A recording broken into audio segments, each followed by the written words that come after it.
तमाम दर्शकों को प्रिया सिन्हा का प्यार भरा प्रणाम। जी हाँ दोस्तों, आज विश्वकर्मा पूजा है। तो सर्वप्रथम आप तमाम दर्शकों को विश्वकर्मा पूजा की हार्दिक शुभकामनाएं। तो आइए अब इसी संदर्भ में, इसी उपलक्ष्य में सुनते हैं मेरी स्वरचित चंद पंक्तियां, जिसका शीर्षक है विश्वकर्मा पूजा। तो भगवान विश्वकर्मा पूरे करे आप सभी के दिलों के अरमा। भगवान विश्वकर्मा पूरे करे आप सभी के दिलों के अरमा। तो जी हाँ दोस्तों, जैसा कि आप सभी को पता है कि हमारे दिल में बहुत सारे अरमान होते हैं, इच्छाएं होती हैं, ज़रूरतें होती हैं, और जो कि हम नित्य प्रतिदिन सभी ईश्वर से प्रार्थना करते हैं कि वो हमारे इच्छाओं की पूर्ति करे, हमारे अरमानों की पूर्ति करे। तो मैं आप सभी के लिए यही शुभेच्छा रखती हूँ, यही शुभकामनाएँ देती हूँ कि ईश्वर आप सभी की इच्छाओं की पूर्ति करे, आप लोगों की मनोकामना पूर्ण हो।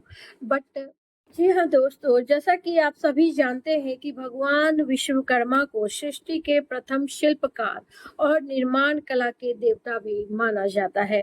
यही वजह है कि इस दिन कारखानों, मशीनों, औजारों और वाहनों की विशेष पूजा अर्चना की जाती है। तो चूंकि यूँ तो सभी चीज़ों में ईश्वर का वास होता है, लेकिन तो यदि देखा जाए तो हम रोज़मर्रा की ज़िंदगी में तमाम तरीकों के छोटे-बड़े मशीनों का इस्तेमाल करते हैं, औज़ारों का इस्तेमाल करते हैं। हमारा रोज़गार कारखानों से चलता है, और हमारी ज़िंदगी में यातायात के साधनों के लिए हम वाहनों का प्रयोग करते हैं।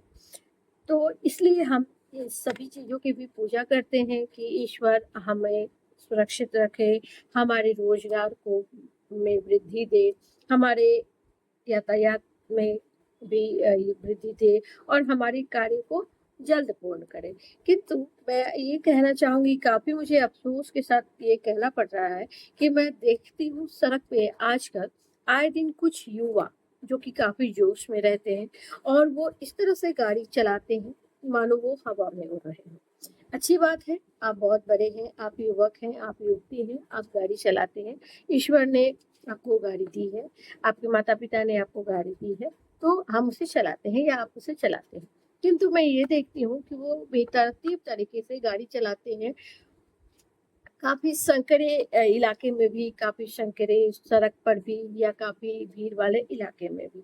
उस वक़्त उन्हें ये कतई ध्यान नहीं होता है कि उनकी एक ज़रा-सी लापरवाही से या तो उन्हें या अगले इंसान को किसी तरह की तकलीफ़ का सामना करना पड़ सकता है, किसी तरह की चोट लग सकती है।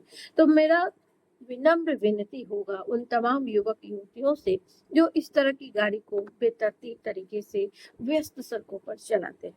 तो मैं उन लोगों से, उन तमाम युवक-युवतियों से अनुरोध करना चाहूँगी कि आप गाड़ी अवश्य चलाएँ, किंतु अपनी जान और सामने वाली जान की भी परवाह अवश्य करें। क्योंकि जान है तो जहान है, आप बचे रहेंगे, आप सुरक्षित रहेंगे, तो ही आप गाड़ी चला पाएँगे, तो ही आप मंज़िल तक पहुँच पाएँगे। तो कृपया अपने वाहनों पर, अपने गति पर नियंत्रण अवश्य रखें कि आपके विश्वकर्मा भगवान भी आपका साथ दें। तो अपने आप को सुरक्षित रखें, अपने आस-पास के लोगों को सुरक्षित रखें, और वाहनों का प्रयोग सही तरीके से करें। तो मैं आशा करती हूँ कि मेरी बातें आप सभी को समझ आ रही होंगी, क्योंकि जितनी भी तकनीकी चीज़ें हैं, वो उसका इस्तेमाल करने की चीज़ें हैं, उसे हम सकारात्मक तरीके से इस्तेमाल कर सकते हैं, ना कि नकारात्मक तरीके से दुरुपयोग कर हम उससे तो खुद भी आहत होते हैं और दूसरे इंसान को भी आहत कर देते हैं। तो आज के लिए बस इतना ही। मैं आशा करती हूँ कि आप सभी को मेरी बातें अच्छी लगी होंगी, और आप सभी मेरी बातों को गौर भी अवश्य करेंगे। तो आज के लिए बस इतना ही। प्रिया सिन्हा को दीजिए आप इजाज़त। धन्यवाद। नमस्कार।